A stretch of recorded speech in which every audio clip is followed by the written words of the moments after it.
54 বছরের ইতিহাস, রাজনীতির ইতিহাসের বাস্তব সাক্ষী আপনারা। এই 54 বছরে দুঃশাসন এবং দুর্নীতিতে দেশকে তলিয়ে দেওয়া হয়েছিল। একক কোনো দল এককভাবে দায়ীও না আমরা মনে করি না। অতীতে যারাই শাসন করেছেন, কোনো দল মুখে হাত দিয়ে বলতে পারবে না, যাদের হাতে শাসন ক্ষমতার মূল চাবি ছিল, তারা বলতে পারবেন না যে আমরা সততার সাথে দেশ পরিচালনা করেছি। তারা বলতে পারবেন না আমাদের সময় দুর্নীতি হয় নাই। তারা বলতে পারবেন না আমাদের সময় দেশের মানুষের সম্পদ লুটতরাজ করা হয় নাই। তারা বলতে পারবেন না ব্যাংকগুলো ডাকাতি করা হয় নাই। তারা বলতে পারবেন না আমার মায়ের ইজ্জত তারা দিতে পারেন নাই। তারা বলতে পারবেন না আমাদের যুবক যুবতীদের হাতে কাজ তুলে দিতে পারেন নাই। তারা বলতে পারবেন না আমাদের শিশুদেরকে ভবিষ্যতের নাগরিক হিসেবে গড়ে তোলার জন্য তাদেরকে উপযুক্ত শিক্ষা তারা দিতে পেরেছেন, এটা তারা বলতে পারবেন না। এই না পারার কুফল 54 বছর জাতি ভোগ করেছে। আপনারা কি চান সেই পুরানা বস্তা পচা যে সামাজিক ব্যবস্থা ছিল, যে রাজনীতি ছিল 54 বছর, তাই নিয়ে আবার নতুন করে বাংলাদেশ চলবে? এটাকে আপনারা চান? আপনারা তার পরিবর্তন চান? আমরা এসেছি পরিবর্তনের আওয়াজ দিয়ে। আজ আমাদের সাথে আছে বাংলাদেশের আপামর যুব সমাজ, আমাদের সাথে আছেন আমাদের মা বোনেরা, আমাদের সাথে আছে শ্রমিক অঙ্গনের আমাদের ভাই বোনেরা, আমাদের সাথে আছে দেশের বঞ্চিত কৃষক শ্রমিকেরা, আমাদের সাথে আছেন সকল পেশার মানুষেরা। অতীতে যারা দেশ শাসন করেছেন, একদিকে দুঃশাসন এবং লুটপাট তারা করেছেন, দুর্নীতি করেছেন, আরেকদিকে তারা জাতিকে টুকরা টুকরা করেছেন। ধর্ম বর্ণের ভিত্তিতে দলে দলে, গোষ্ঠীতে গোষ্ঠীতে, পাহাড়ে সমতলে বিভিন্ন জায়গায় তারা সংঘাত সৃষ্টি করে জাতিকে তারা মুখোমুখি করে রেখেছিল। আমাদের বার্তা স্পষ্ট, আমাদের এই 11 দলীয় ঐক্যের মানে পক্ষের মানেই হচ্ছে আমরা একটি ঐক্যবদ্ধ বাংলাদেশ।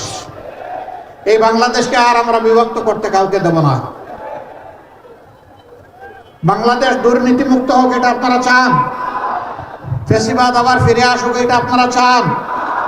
তাহলে অতীতের কার্যকলাপ এবং বর্তমানের কার্যকলাপ বিবেচনায় নিয়েই সিদ্ধান্ত নিতে হবে ইনশাআল্লাহ। কোন দল কি করছে জাতির পাশে থেকে, এইটাকেই বিবেচনায় নিয়ে বাংলাদেশের 12.5 কোটি মানুষ যারা ভোটার, আগামী 12 তারিখ তারা তাদের ভোটের অধিকার প্রয়োগ করবে ইনশাআল্লাহ। আমরা গভীর আস্থাশীল। আজ ন্যায্যতার পক্ষে, স্বচ্ছতার পক্ষে, সততার পক্ষে, সামাজিক ন্যায় বিচারের পক্ষে, ফ্যাসিবাদের বিপক্ষে, আধিপত্যবাদের বিপক্ষে আমাদের জোট আজকে ঐক্যবদ্ধ।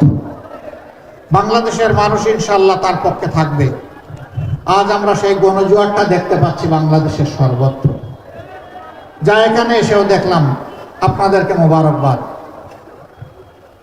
আমরা কথা দিচ্ছি, আল্লাহ তাআলা যদি তার একান্ত মেহেরবানিতে আপনাদের সকলের দোয়া ভালোবাসায়, আপনাদের সমর্থন এবং ভোটে জাতির এই আমানতের দায়িত্ব আমাদের উপর অর্পণ করেন, তাহলে আল্লাহর কসম, আল্লাহর কসম, আল্লাহর কসম, জনগণের সম্পদের উপর আমরা হাত দেব না।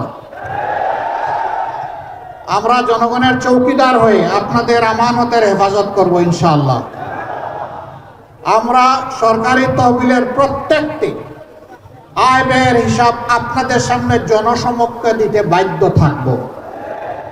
সকল নির্বাচিত জনপ্রতিনিধি, ইউনিয়ন পরিষদের মেম্বার থেকে শুরু করে জাতীয় পরিষদের মেম্বার, সবাইকে তাদের হিসাব, তাদের সম্পদের হিসাব জনগণের সামনে দিতে হবে। 5 বছরে একবার নয়, প্রতি বছর কমপক্ষে একবার। আমাদের দেশের অনেকগুলা সম্পদকে উজাড় করে ফেলা হয়েছে, নদীগুলাকে খুন করা হয়েছে, মরুভূমিতে পরিণত করা হয়েছে। আপনাদের থেকে পদ্মা দূরে নয়, আমাদের পদ্মার উপর কি জুলুম করা হয়েছে আপনারা দেখেছেন। আল্লাহ তাআলা আমাদেরকে দায়িত্ব দিয়ে প্রথমে আমরা নদীগুলার জীবন ফিরিয়ে আনার চেষ্টা করব। নদী জীবন পেলে আমার মাটি জীবন পাবে, মাটি জীবন পেলে আমার মা জীবন পাবে ইনশাআল্লাহ। আমরা সেই মাটি এবং মানুষের ভালোবাসায় কাজ করে যাব। আপনারা বলবেন, আপনারা যে অতীতের লোকগুলোর মতো চুরি চামারি করবেন না, চান্দাবাট্টা উঠাবেন না, লুটতরাজ করবেন না, দুর্নীতি করবেন না, তার প্রমাণটা একটু দিবেন। হ্যাঁ, দেব, আলহামদুলিল্লাহ দিব। 2001 থেকে 2006 আমাদের দুইজন শীর্ষস্থানীয় নেতা, তারা 3টা মন্ত্রণালয় পরিচালনা করেছিলেন। আলহামদুলিল্লাহ, তারা সৎ ছিলেন, স্বচ্ছ ছিলেন, তারা স্বজনপ্রীতি থেকে মুক্ত ছিলেন এবং তাদের 3টা মন্ত্রণালয় অত্যন্ত স্মার্টলি, দক্ষতার সাথে তারা পরিচালনা করেছে। আজকে সবগুলা আপনাদের দায়িত্ব পেলে সবগুলা মন্ত্রণালয়কে এই ধরনের লোক দিয়ে আমরা সাজাবো ইনশাআল্লাহ। সেদিন বাংলাদেশ মুক্তির স্বাদ ভোগ করবে। আর আমাদের স্পষ্ট বার্তা মা বোনদের প্রতি, যে জাতি তার মা বোনকে সম্মান করতে জানে, আল্লাহ তাআলা সেই জাতিকে সম্মানিত করেন। আমাদের মা বোনেরা গৃহে, রাস্তায় এবং কর্মস্থলে ইনশাআল্লাহ তারা শতভাগ সম্মান, মর্যাদা এবং নিরাপত্তার সাথে তারা থাকবেন এবং কাজ করবেন ইনশাআল্লাহ। কোনো জালিমকে তাদের দিকে চোখ তুলে তাকাতে দেওয়া হবে না এবং হাত বাড়াতে দেওয়া হবে না। তাদের ইজ্জত রক্ষা করা এটা আমাদের নৈতিক দায়িত্ব। আপনারা দেখেছেন 54 বছরের শাসন আমলে এই বদনাম আমাদের নাই, আলহামদুলিল্লাহ। মাদেরকে আমরা সম্মান করি, কিন্তু আফসোসের বিষয় আমরা সবাই মজলুম ছিলাম, শুধু জামাতে ইসলামী না, সকল দল, একমাত্র আওয়ামী লীগ এবং তার সঙ্গী লোকরা ছাড়া। কি হলো রে ভাই?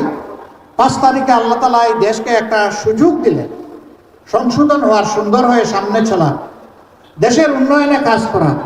হঠাৎ করে কিছু মানুষ এটা ভুলে গিয়ে তারা নিজের উন্নয়নে লেগে গেল। অবশ্য মেহেরপুরের মানুষ খুবই ভালো, এলাকায় সবাই শিক্ষিত, ভদ্র এবং সৎ, এই জন্য এই জায়গায় কোনো চাঁদাবাজ নাই। ওরে বাবা, এখানেও আছে।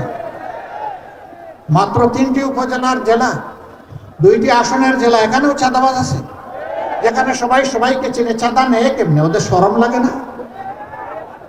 বিভিন্ন স্ট্যান্ডও দখলে চলে গেছে, ওগুলোও চলে গেছে। না না, ওদেরও চিন্তা নাই। ইনশাল্লাহ দেশবাসী যদি আমাদেরকে তাদের সেবার দায়িত্ব দেয়, আমরা তাদেরকেও বুকে টেনে নেব, তাদেরকে প্রশিক্ষণ দিব, তাদের হাতেও আমরা মর্যাদার কাজ তুলে দেবো ইনশাল্লাহ। তাদের চাঁদা উঠাতে হবে না, রাস্তায় অপমানিত হতে হবে না। অনেক সময় অতিষ্ঠ হয় অনেক ট্রাক ড্রাইভার চাঁদাবাজকে আসলে জীবনটাই একটা চাপ দিয়ে শেষ করে দেয়। ওই ঝুঁকিও নিতে হবে না। তারা আমাদের মতোই সমাজে সম্মানের সাথে বসবাস করবেন ইনশাআল্লাহ। তাদের জন্য ওই আগাম সুসংবাদ এবং দাওয়াত দিয়ে গেলাম। ও বন্ধু, ছেড়ে দাও, ওই কাজ আর করিও না যে কাজ তোমার জন্য মানুষের অভিশাপ হয়ে তোমার দিকে বর্ষে। এই কাজ আর করিও না যা গরিব মানুষকে কষ্ট দেয়, নিরীহ মানুষকে কষ্ট দেয়। এ কাজ করিও না, তোমরা এখান থেকে ফিরে আসো। আমরা যুবক ভাই বোনদেরকে বলি, তোমাদের হাতে আমরা বেকার ভাতা দিব না। হ্যাঁ, কেউ যদি চাকরির জন্য অপেক্ষমান থাকে, আমরা নিজেরাই উদ্যোগ নিয়ে সরকারি খরচে, তোমার খরচে না, সরকারি খরচে তোমাকে দক্ষতা এবং যোগ্যতা সম্পন্ন একজন মানুষ হিসেবে গড়ে তোলার জন্য পর্যাপ্ত প্রশিক্ষণ দেওয়া হবে। 6 মাসে যার হবে 6 মাস, 9 মাসে যার হবে 9 মাস, যার যেটা লাগে। এ খরচ তোমাকে দিতে হবে না। 2টা স্কিল, 2টা যোগ্যতা। একটা হচ্ছে ভাষা, দুনিয়ায় কোনো জায়গায় যেতে হলে ওই একটা স্ট্যান্ডার্ড ভাষা আছে, এটা তোমাকে জানতে হবে। আর একটা হচ্ছে কাজ, ভাষা তুলে দিব মুখে, কাজ তুলে দিব হাতে ইনশাআল্লাহ। এই যুবকরা কি বেকার ভাতা চাও নাকি সম্মানের কাজ চাও? মাশাআল্লাহ, কেউ বেকার হয়ে নিজে থাকতে চায় না, সবাই সম্মানের সাথে বাঁচতে চায়। আমরা 5 বছর পর্যন্ত শিশুদের জন্য বিনা খরচে মানসম্মত শিক্ষা ইনশাআল্লাহ নিশ্চিত করব। যারা জীবনে দিয়েই চলেছেন জাতিকে, 60-65 বছর অতিক্রম হয়ে যাওয়ার পরে তাদেরও চিকিৎসার পূর্ণ দায়িত্ব নেবে রাষ্ট্র ইনশাআল্লাহ। হ্যাঁ, কারো যদি সেই রকম সামর্থ্য থাকে আর তিনি যদি বলেন না আমি পারবো, তাকে আমরা সেলিউট দেব, মোবারকবাদ জানাবো। কিন্তু যারা পারবে না, তাদের দায়িত্ব রাষ্ট্রকে নিতে হবে। সারা জিন্দেগি রাষ্ট্রকে দিয়ে শেষ বয়সে অবহেলায়, উপেক্ষায় একজন নাগরিকের যদি জীবন কাটে, সেটি হবে আমাদের ব্যর্থতা।